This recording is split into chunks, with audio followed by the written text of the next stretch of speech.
Voter তালিকার খসড়া তালিকা যখন আমরা উপস্থাপন করি আমাদের ওয়েবসাইটে, তখন আমাদের শিক্ষার্থীদের পক্ষ থেকে একটা আপত্তি এসেছিল এবং 4 জন শিক্ষার্থী রিট আবেদন করেছিলেন যে এই পাবলিক প্লেসে বিশেষ করে ছবি সহ ভোটার তালিকা উপস্থাপনের ব্যাপারে তাদের আপত্তি ছিল।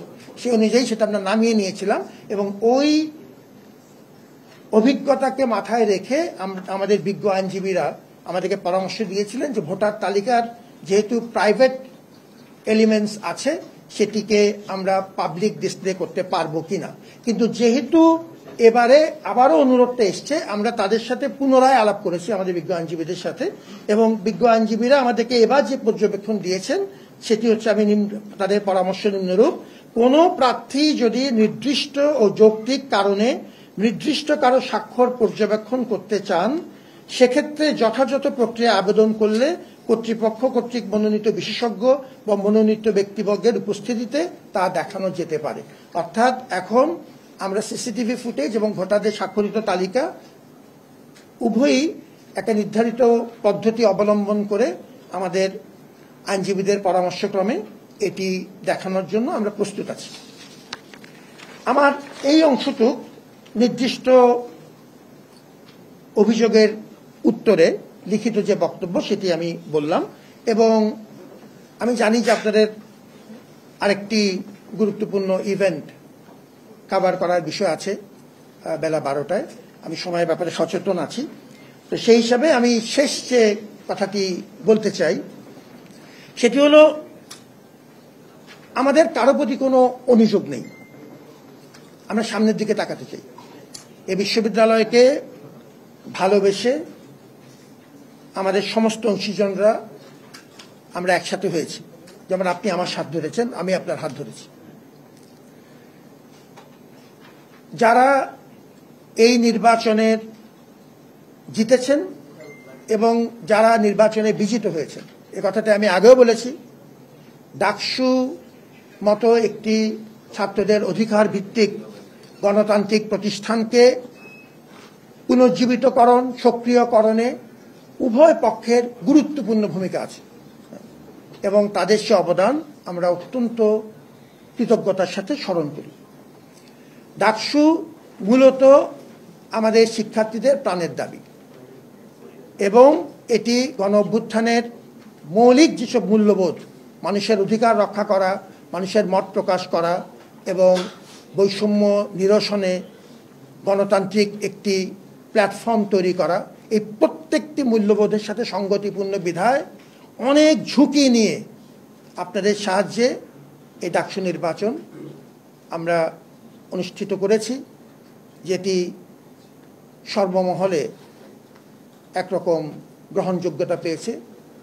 আমরা সামনের দিকে তাকাতে চাই এবং আমরা মনে করি যে এই বিশ্ববিদ্যালয়ের স্বার্থে আমাদের সমস্ত অংশীজনদের বিশ্ববিদ্যালয়ের প্রতি যে মমতা সেটি আমাদেরকে একসাথে হতে সাহায্য করবে।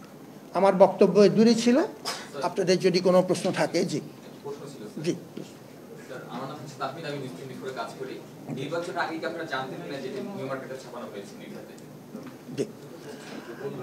জি জি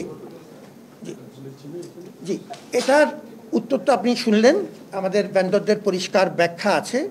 নীলক্ষেতে ছাপানোর বিষয়টি ভেন্ডর আমাদেরকে ওই সময় অবহিত করেননি।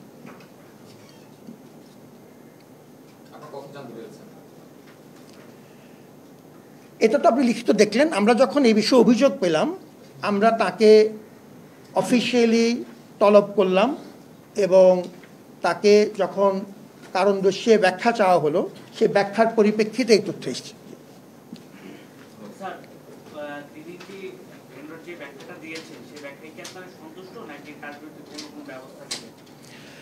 প্রথমত আমরা তার ব্যাখ্যা অফিসিয়ালি রেকর্ড করেছি। পদ্ধতিগত পদ্ধতিতে তাকে রেপ্রিমেন্ড বা আমাদের প্রচলিত সরবরাহকারী প্রতিষ্ঠানদের বিষয়ে আমাদের প্রকিউরমেন্টের যে স্পেসিফিক রুলস আছে সেই ব্যাপারে আমরা পরামর্শ করব এবং তার বিচ্যুতির বিষয়টি অবশ্যই আমরা খতিয়ে দেব।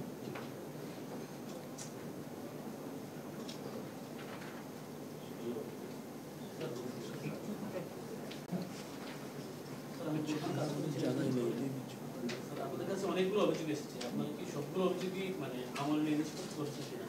এখন পর্যন্ত আমরা জানতে পেরেছি বেশ কয়েকটা ব্যাখ্যা দিয়েছেন, আরো যে অভিযোগগুলো আছে সবগুলো ব্যাখ্যা দিবেন কিনা বা কোন দেওয়া হয়ে গেছে? আপনাকে ধন্যবাদ জানাচ্ছি, এটি গুরুত্বপূর্ণ পয়েন্ট, আমি একটু উল্লেখ করেছিলাম। আমাদের সব মিলিয়ে 48টি অভিযোগ এসেছিলেন। এই অভিযোগগুলোর কিছু ছিল তথ্য সরবরাহ বিষয়ক, কিছু অভিযোগ ছিল অভিযোগ আকারেই নির্দিষ্ট কিছু এনকোয়ারি, এবং কিছু ছিল আইনগত, যার আইনগত ইমপ্লিকেশনস এবং চরিত্র আছে।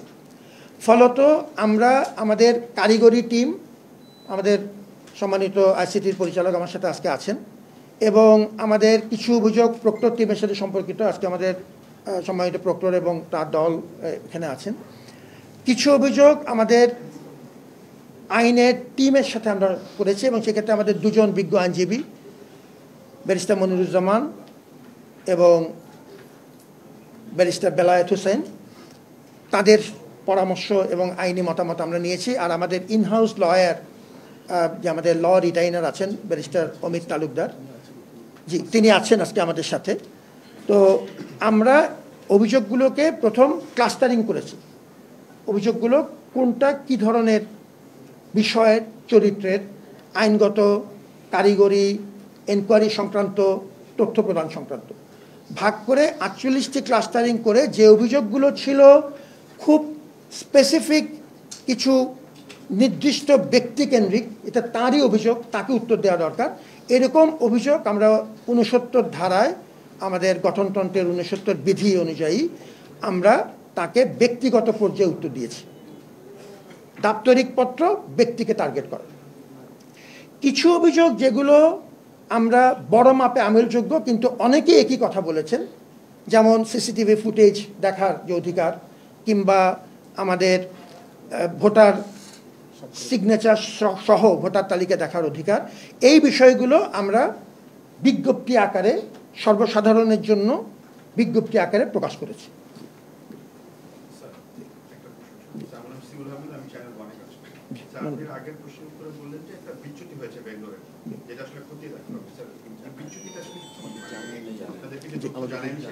জি, আমাদের মূলত এই তথ্যের গ্যাপ, যার কারণে অস্পষ্টতা তৈরি হয়েছে, এবং যার কারণে আপনার আমার মতো পূর্ণ আন্তরিকতার সাথে, পেশাদারিত্বের সাথে কাজ করা মানুষদের একরকম প্রশ্নের সম্মুখীন হতে হচ্ছে। এই বিষয়টি আমাদেরকে বিব্রত করেছে, এই তথ্য যথাসময়ে আমাদেরকে না জানানোর কারণে। কিন্তু যে কথাটি আমি আগেও স্পষ্ট করেছি, তাতে আমাদের সুরক্ষার, নির্বাচন প্রক্রিয়ার সুরক্ষার কোনো ইতর বিশেষ ঘটেনি। স্যার, আমার নাম সবুজ মাহমুদ, আমি একাত্তর টিভিতে কাজ করি। স্যার, ব্যালটটি যেহেতু অরক্ষিত অবস্থায় ছাপানো হয়েছে বলে অভিযোগ আছে, সেখান থেকে যদি আমি 5টা ব্যালট 10টা ব্যালট চুরি করে পকেটে নিয়ে 100 কেন্দ্রে ভোট দিতে যাই, আপনি কিভাবে ঠেকাবেন? ধন্যবাদ, এটা একটা মূল্যবান প্রশ্ন আমাদের একাত্তরের সাংবাদিক মহোদয়। প্রথম কথা হচ্ছে, ব্যালট ছাপানো তার স্থান যেখানেই হোক এবং কাটিং, এটি হচ্ছে ব্যালট প্রক্রিয়ার প্রাথমিক কিছু পদক্ষেপ।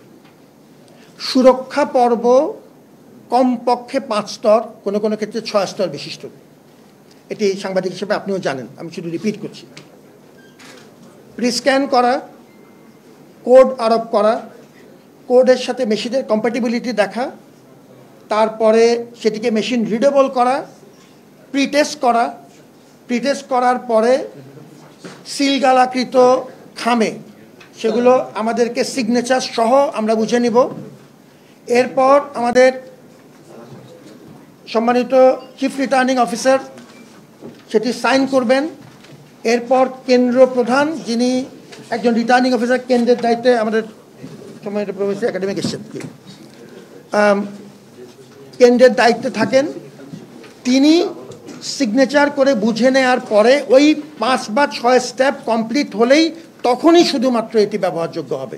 অতএব এখানে কেউ পকেটে নিয়ে কেন্দ্রে যাওয়া বা এটি ব্যবহার করার কোনো সুযোগই নেই। স্যার, আমি আমজাদ, আমি কালবেলায় কাজ করি। আমি প্রশ্ন দিয়ে আমার প্রধান নির্বাচন কমিশনার তারিখ আবেদন করতে পারি? ব্যবস্থা করতে পারি কিনা। জি, আপনি আমার মনে হয় যে আমাকে যদি আপনি মেহরবানি আমরা সবাই একসাথে আমাকে যদি আপনি বলেন তার মধ্যে যদি কিছু কিছু তথ্য যদি আমার সংশ্লিষ্ট সহযোগীদের প্রয়োজন হয় আমরা অবশ্যই সেটি তাদের কাছে সহযোগিতা নিব। যে যখন নীলক্ষেতের ছাপানোর যে বিষয়টা সামনে আসছে সাথে সাথে বিশ্ববিদ্যালয় প্রশাসন কিংবা নির্বাচন কমিশন থেকে যে বিজ্ঞপ্তিটা দেওয়া হলো আর সেখানে উল্লেখ করা হলো যে এরকম কোনো সুযোগই নেই, মানে বিশ্ববিদ্যালয় প্রশাসন কি আরেকটু যাচাই বাছাই করে তারপর বিজ্ঞপ্তি দিতে পারতো কিনা বা কেন দ্রুততার সহিত এই বিষয়টা দেওয়া হয়েছে, মানে আমি এই প্রশ্নটির উত্তর আপনাকে দেই, তারপর যদি আপনার মনে হয় যে আমাদের সম্মানিত চিফ রিটার্নিং অফিসারও এর সাথে কিছু যোগ করতে চান সেটি তিনি করতে পারবেন। প্রথম কথা হচ্ছে এই বিষয়ে আপনার সাথে আমার কোনো বিতর্ক নেই, আমি আপনার মতকে সম্মান করি।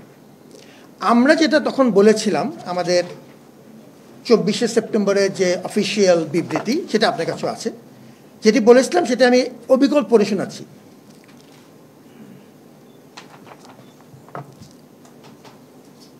যে ওএমআর মেশিনে স্ক্যানিং করে ব্যালট পেপার ছাপানোর কাজ সম্পূর্ণ করা হয় তা নীলক্ষেতের কোনো দোকানে সম্ভব নয়।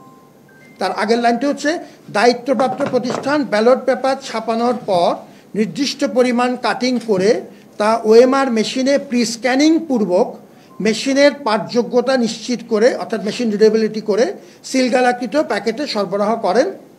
আই রিপিট, যে ওএমআর মেশিনে স্ক্যানিং করে ব্যালট পেপার ছাপানোর কাজ সম্পন্ন করা হয় তা নীলক্ষেতের কোনো দোকানে সম্ভব নয়। আমরা এই স্পেসিফিকলি এই পয়েন্টটি বলেছি যে এই সুরক্ষা পর্বটির যে স্টেপগুলো যেগুলো আপনি জানেন আমরা একটু আগে বর্ণনা করলাম সেটি নীলক্ষেতের দোকানে সম্ভব নয়, সেটি মূল অফিসে নিয়ে যেয়েই করা হয়েছে। আর আমি আপনার সাথে ওই ব্যাপারে পুরোপুরি একমত যে ওই সময় নীলক্ষেতের তথ্যটি সরবরাহকারী আমাদেরকে জানায়নি। তবে আপনি প্রস্তুতি করেছেন অত্যন্ত মূল্যবান, কারণ এটি নিয়ে অনেক রকম বিভ্রান্তি হতে পারে। আমাকে ব্যাখ্যা অনেক বেশি ধন্যবাদ আপনাকে। জি জি আনজা কর্পোরেশন তারা কাজ করেছে কেরানীগঞ্জে তাদের নিজ প্রতিষ্ঠানে, কিন্তু এখানে এমআরএম কোম্পানিটা কিভাবে আসলো? আর আপনারা বাংলা মিডিয়ার সামনে আনজা কোম্পানিকে আসতেছেন কিন্তু এমআরএম কে কখনোই আনেন না, এটা আসলে কেন?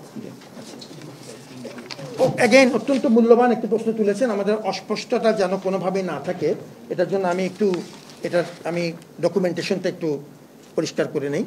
আচ্ছা, প্রথমত আমরা একটি উন্মুক্ত দরপত্রের মাধ্যমে যেটি বলেছি প্রতিযোগিতামূলক প্রক্রিয়াতে পিপিআরের সমস্ত নিয়মকানুন মেনে আমরা একটি স্বনামধন্য প্রতিষ্ঠানকে কাজটা দিয়েছি। আপনি নাম বলেছেন, আমি নাম বলতে পারছি না, আমার আইনগত তার সরবরাহকারীর নাম আমি পাবলিকলি ডিসক্লোজ করতে পারি না, কিন্তু আপনারা সবাই তার নাম জানেন আর দ্বিতীয় প্রতিষ্ঠানের নাম জানেন, সেটি ঠিক আছে। এরপরে আমরা রেকর্ড সংখ্যক ভোটার এবং রেকর্ড সংখ্যক প্রার্থী এবারের নির্বাচনে ছিল, সেটা আপনি জানেন। এই পরিস্থিতিতে আমরা দেখলাম যে আমরা যদি একটি নির্দিষ্ট প্রতিষ্ঠান যাকে আমরা দিয়েছি তার যে পরিমাণ মেশিন আছে সেই মেশিনে এই ফলাফল প্রসেস করতে আমাদের একাধিক দিন লেগে যেতে পারে। ওই পরিস্থিতিতে আমরা আমাদের আর্থিক সামর্থ্য কম থাকা সত্ত্বেও নতুন বাজেট প্রভিশন করে সবার কল্যাণার্থে আমরা আরও কিছু নতুন মেশিন যোগ করলাম, আরও 6টি নতুন মেশিন যোগ করলাম প্রথম 8টির সাথে। এবং আমরা একটি ত্রিপাক্ষিক মিটিংয়ের মাধ্যমে যেখানে আমাদের নির্বাচন কমিশন, প্রশাসন এবং সরবরাহকারী প্রতিষ্ঠান ছিলেন তাদের সাথে বিস্তারিত আলোচনা করে একটি সমযোগী প্রতিষ্ঠানকে সহযোগী হিসাবে মূল কন্ট্রাক্টের অধীনে একই কন্ট্রাক্টে আইনের কোনো ব্যত্যয় নেই এবং সেটি আমাদের সভাতে আমাদের আইনজ্ঞের উপস্থিতিতে নিশ্চিত করে তাকে দেয়া হলো। আমরা মূলত চাচ্ছিলাম দ্রুততম সময়ে যেন আমরা ফলগুলো প্রসেস করতে পারি, এটাই ছিল কারণ। স্যার আরেকটা প্রশ্ন ছিল আমার, স্যার আরেকটা প্রশ্ন একটু শুনি তারপরে। সেটা হলো স্যার যে ভোট কাস্টিং নিয়ে অনেক বেশি নির্বাচনের পর থেকে প্রশ্ন উঠেছে, এটা হুবহু এভাবে নির্বাচন কমিশন থেকেও বলা হয়নি, এত ভোট কাস্টিং হয়েছে মানে অফিসিয়ালি বলা হয়নি, এবং সর্বশেষ স্যার এই যে সবকিছু মিলে যে অসঙ্গতি কিংবা নীলক্ষেতের যে বিষয়টা আসছে, সর্বশেষ আপনারা এই কত ভোট কাস্টিং হয়েছে এবং স্বাক্ষর কতটা, সবকিছু মিলিয়ে স্যার আপনারা বিষয়টা দেখেছেন কিনা? আমরা এই ফিগারটি, এটা আপনার অত্যন্ত মূল্যবান পয়েন্ট, এই ফিগারটি আমরা পরিষ্কার দিয়েছি। আচ্ছা, এবার একটু বলি, এটি আমার নির্বাচন কমিশনের আমার ওই সময়কার সহকর্মীরা যারা ছিলেন তাদের একজন হয়তো আর একটু আপনাকে বিস্তারিত বলবেন। হল পর্যায়ে যে প্রাথমিক আমরা ফল ঘোষণা করেছিলাম, আমাদের মেশিন গণনার মাধ্যমে নিখুঁতভাবে হল পর্যায়ে যে ঘোষণা করা হয়েছিল সেটি আমাদের মূল ভিত্তি, তাতে কোনো ব্যত্যয় হয় না। হলের ফলাফলগুলো এখানে আসার পর এগ্রিগেট করতে যেয়ে কোনো কোনো ক্ষেত্রে তখনও আমাদের মেশিনের সফটওয়্যারগুলো এসে পৌঁছেনি, তথ্যগুলো এসে পৌঁছেনি, এক্সেলগুলো এসে পৌঁছেনি। ওই সময় ম্যানুয়ালি করতে যেয়ে দু একটা জায়গায় মানবিক ত্রুটিজনিত কারণে হয়েছে, দু একটা ভুল হয়েছে, সেটি সঙ্গে সঙ্গে আমরা বিস্তারিত আপনাদেরকে বিবৃতি আকারে জানিয়েছি পরিষ্কার। আমরা নিশ্চিত করছি যে আমরা পুনর্নিরীক্ষণ করেছি আমাদের স্বাক্ষরযুক্ত ভোটার তালিকা, পুনর্নিরীক্ষণ করে নিশ্চিত হয়েছি যে কাস্ট ভোট এবং স্বাক্ষরযুক্ত ভোটার তালিকার কোনো রকম অসঙ্গতি নেই, এবং সেই সংখ্যাটা হচ্ছে 29,821। আমার প্রশ্ন হচ্ছে, আপনাদের এখানে ব্যবস্থাপনা কোনো না কোনো জায়গায় ত্রুটি ছিল, যার মানে ব্যালট পেপার কোথায় ছাপানো হচ্ছে সেটা আপনারা জানেন না। আপনারা এই ড্রাইভারটা নেবেন কিনা?